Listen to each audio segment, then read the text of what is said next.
Hello students, how are you all? Welcome to Crystal International Public School. This is standard 8, subject social science, and we studied chapter number 8, India challenges and solution. Our last topic which we completed in previous video, that was inflation.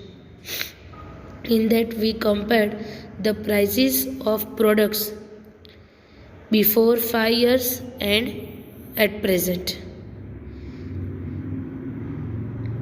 The increase in price of essential commodities and other necessities, it is called inflation.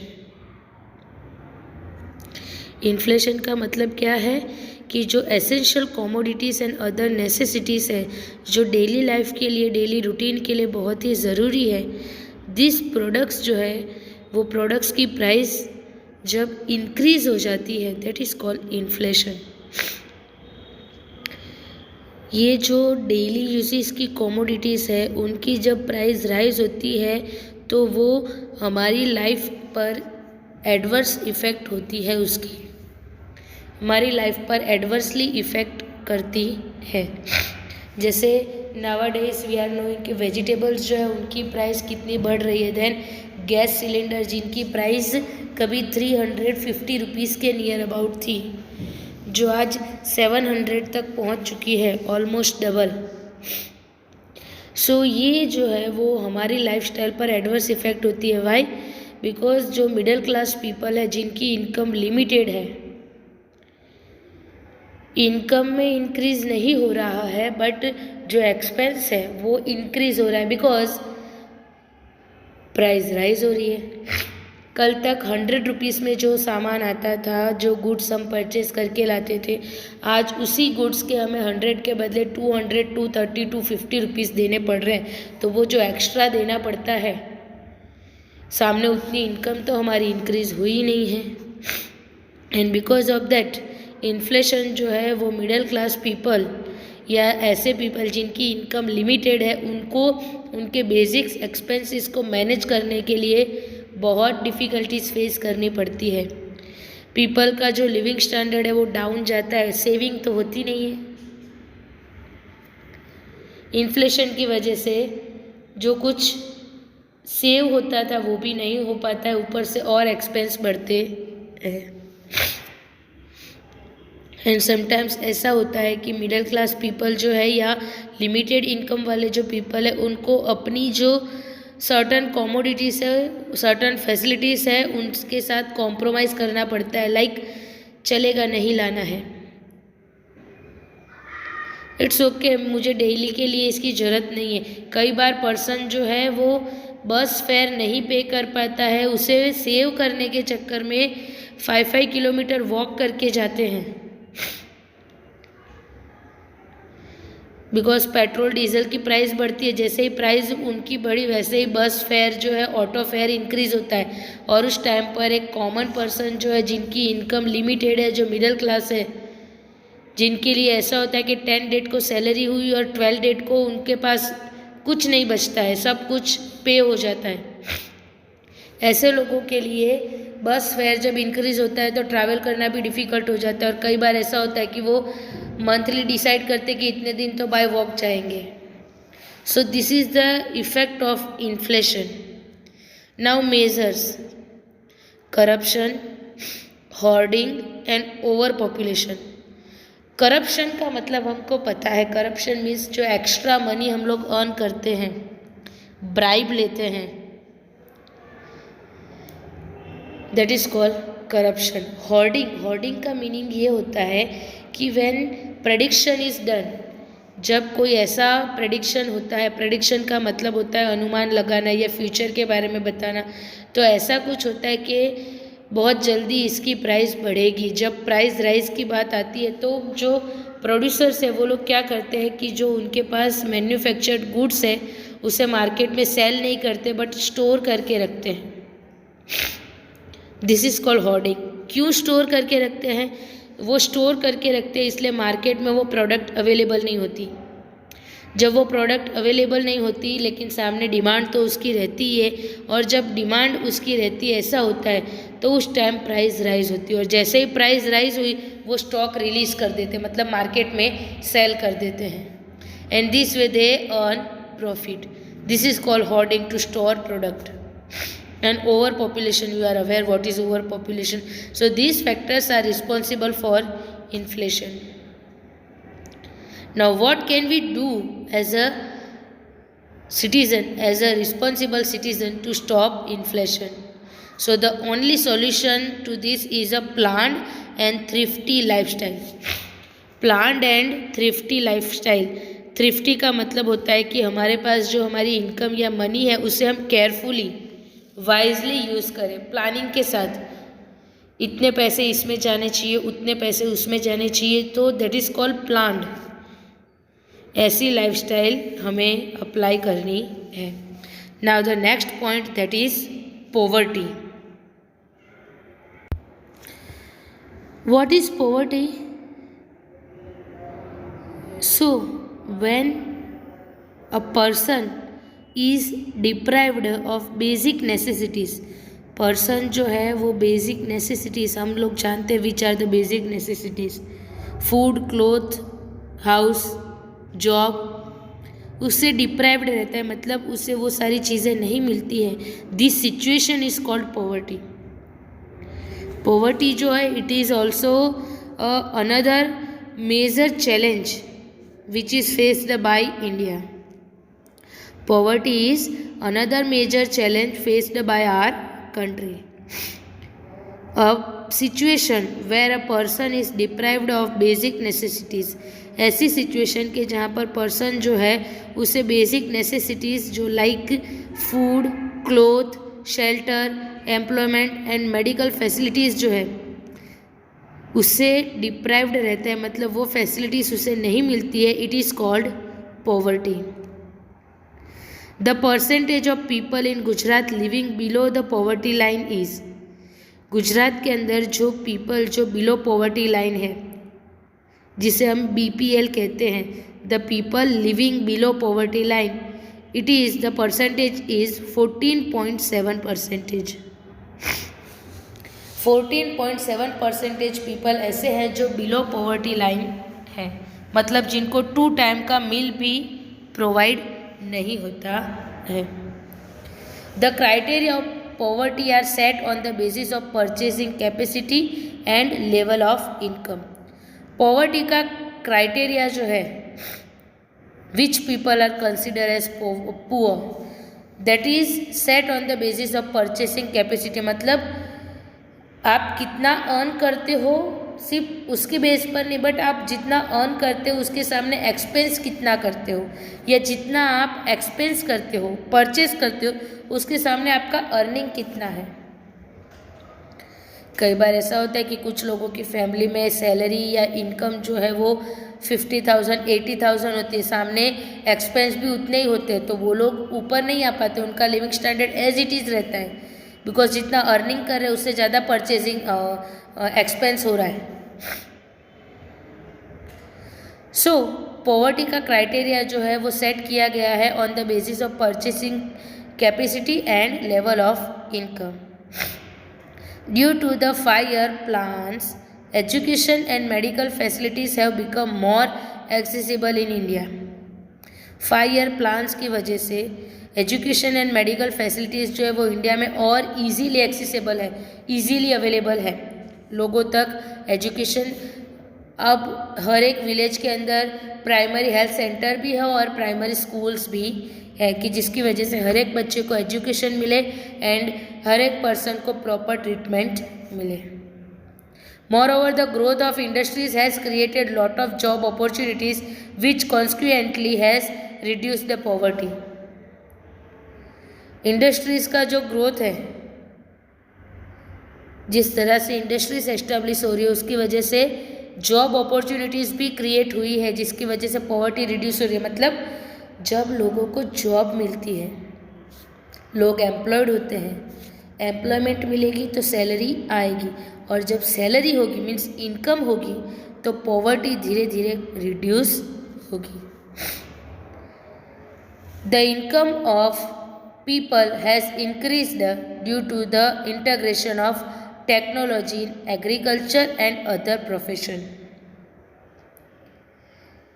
Agriculture and other professions जो है, जो employment based है, उनमें technology के integration की वजह से, new technology की वजह से पीपल की इनकम जो है वो इंक्रीज हुई है। जैसे कि पहले फार्मर्स जो है वो सीड्स हाथों से सो किया जाता था, वाटरिंग करना, उसकी केयर करना, देन क्रॉप हार्वेस्ट करना, और इन सब में ह्यूमन लेबर रिक्वायर था। जितना ह्यूमन लेबर था उतना उनको पे करना पड़ता था। तो एक फार्मर जिसका खुद का फार्म है, उसने जितना उसके अंदर इन्वेस्ट किया उतना सामने प्रोडक्शन नहीं होता था। But modern technology, modern equipments की वजह से प्रोडक्शन इंक्रीज हो रहा है। केमिकल फर्टिलाइजर्स की वजह से भी वन साइड सॉइल एरोजन हो रहा है, तो on the other hand production increase होता है इन द बिगिनिंग। तो पीपल की जो इनकम है वो भी इंक्रीज हो रही है। Now things to know in that BPL, it is called below poverty line. People living the below poverty line face the following situation. जो बिलो पॉवर्टी लाइन है वो ये सिचुएशन फेस करते हैं। कौन सी? So first one, they do not get proper nutritious food. उनको nutritious food नहीं मिलता है। Then they live in unhygienic condition. Slum and shabby areas, जहाँ पर कीचड़ होता है, झोपड़पट्टी होती है, कि जहाँ पर हाइजीनिक नहीं होता है, मॉस्किटोस आर देयर और अदर डिजीज़ जो है वो स्प्रेड होते हैं, वाटर भी प्योर नहीं होता है। ऐसे एरियाज़ में वो लोग रहते हैं, ऐसी कंडीशन में।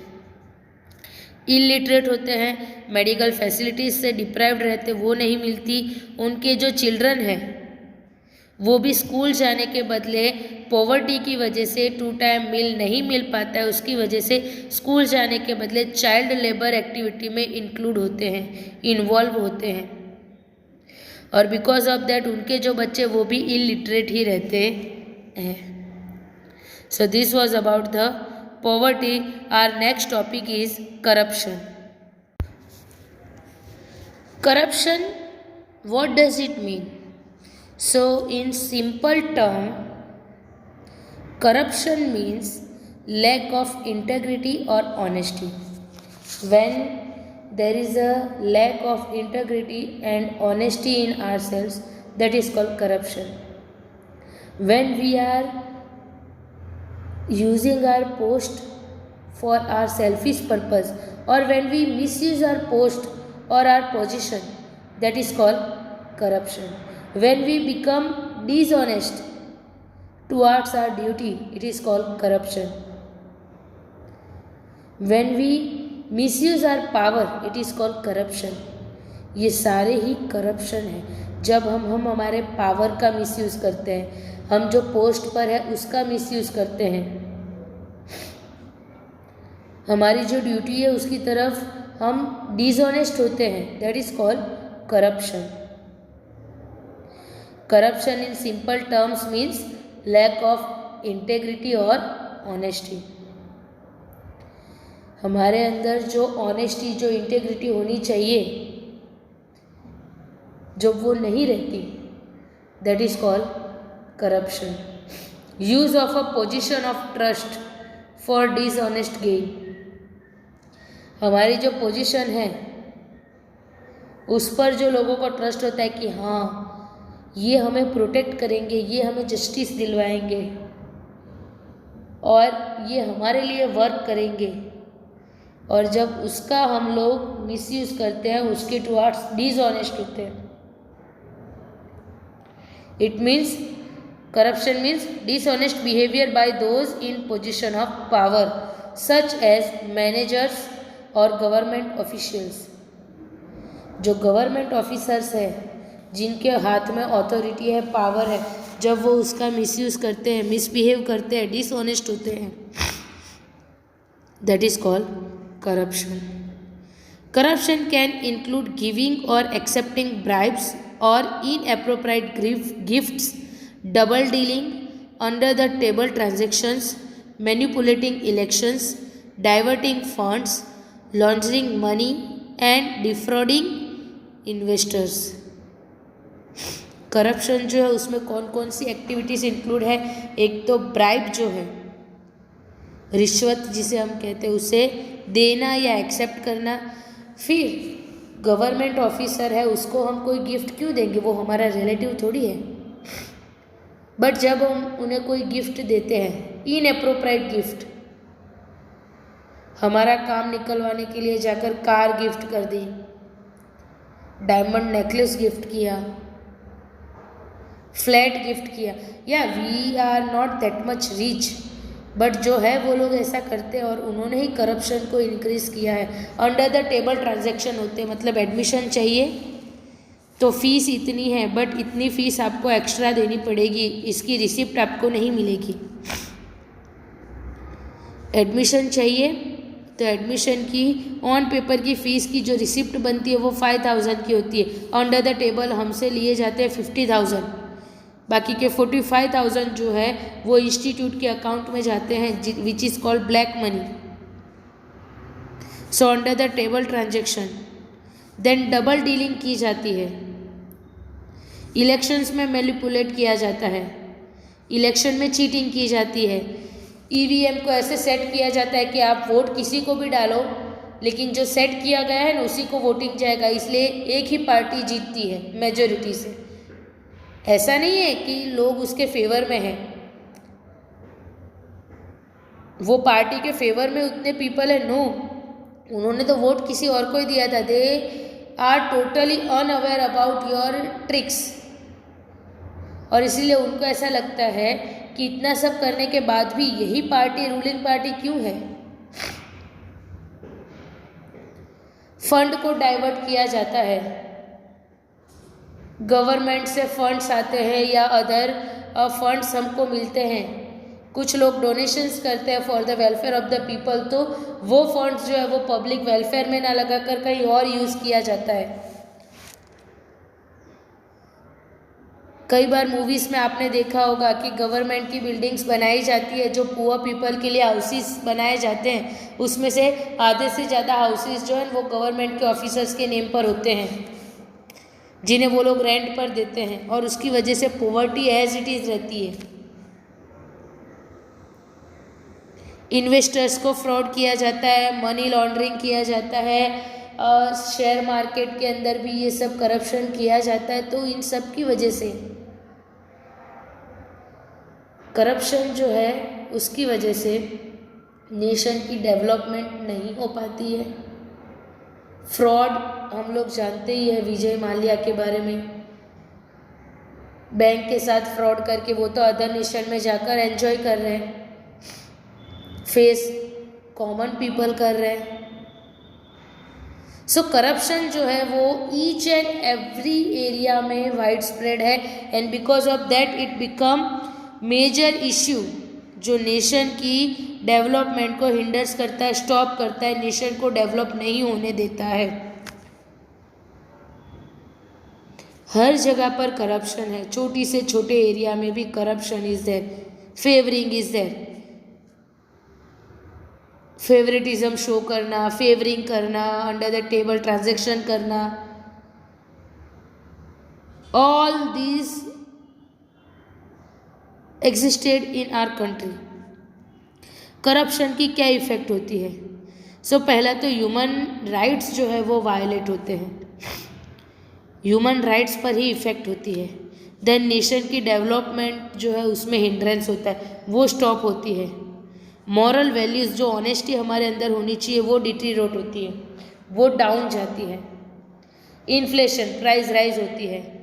लॉ में ट्रस्ट नहीं रहता है, कई लोग पता है ना अपने आप ही जस्टिस के लिए लड़ लेते हैं, कोर्ट तक नहीं जाते, बिकॉज उनको पता है कि वहाँ पर जाएंगे तो दोनों लॉयर एक दूसरे से मिले हुए हैं, वो आपस में ही लड़ते रहते हैं और डेट खींचते रहते हैं। इट्स बेटर खुद ही सॉल्व कर लो, लॉ पर ट्रस्ट ही नहीं रहता है। नेपोटिज्म को एनकरेजमेंट मिलता है। नेपोटिज्म ये वर्ड से तो आप सब अवेयर होंगे ही, सुपर 30 मूवी आपने देखी होगी जिसके अंदर एक है कि राजा का बेटा राजा नहीं बनेगा, बट नेपोटिज्म इज देयर के राजा का बेटा ही राजा बनता है। मीन्स के कोई पर्सन जो है जो हाई पोस्ट पर है गवर्नमेंट के अंदर, उसकी डेथ हो जाती तो उसके बदले उसके बेटे को अपॉइंट किया जाता है। तो नेपोटिज्म को एनकरेजमेंट मिलती है because of the corruption. And human development slow हो जाती है और फेथ नहीं रहता है, breach of faith. Human development slow होने लगती है एंड लोगों का एक दूसरे पर जो ट्रस्ट है, फेथ है, जो ऑनेस्टी की फीलिंग, जो फेथ का फीलिंग होना चाहिए, वो नहीं रहती। Measures, government has framed certain law since 1988 to reduce and prevent corruption. Anti corruption bureau जो है वो भी फॉर्म किया गया है 1964 में। लाल दरवाजा साइड जाना तो ब्रिज चढ़ने से पहले राइट हैंड साइड आएगा एंटी करप्शन ब्यूरो, जो करप्शन को चेक करने में एंड हेल्प करने में हेल्पफुल है। बट देन टू करप्शन अभी भी उतना ही वाइड स्प्रेड है, अभी भी करप्शन कम नहीं हुआ है। अबॉलिश तो जाने दो, इरेडिकेट तो जाने दो, इवन रिड्यूस भी नहीं हुआ है। Now message is given, that is accepting and offering bribe both are a crime. Bribe accept करना या किसी और को ऑफर करना कि सर चाय पानी ले लेना। चाय पानी का मतलब समझते हो चाय पानी कितना होता है? Sometimes chai pani it turns into lakh rupees, 1 lakh, 2 lakh, 3 lakh. Admission के लिए लोग इतनी ब्राइब देते हैं। And both are crime. Now things to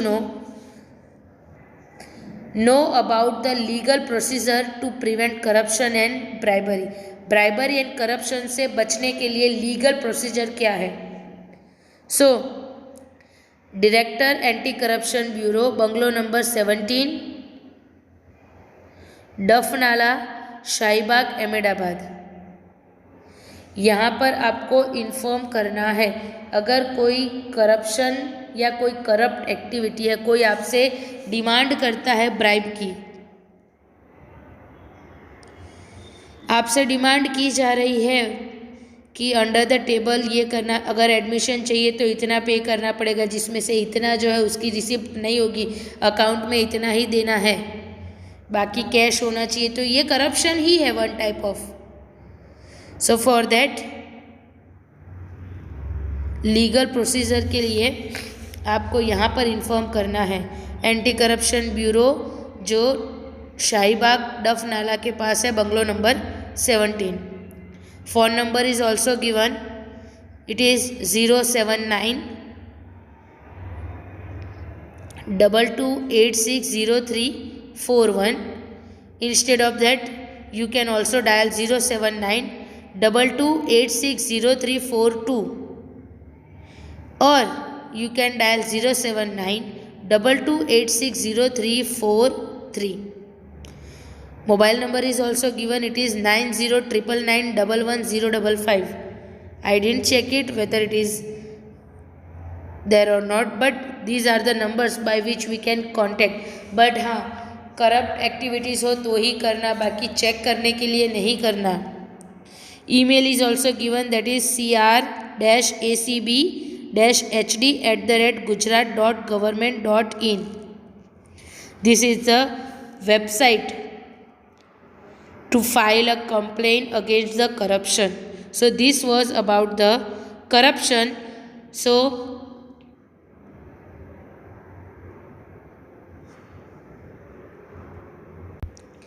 rest, next topic that we will study in next lecture. Hope you understand everything.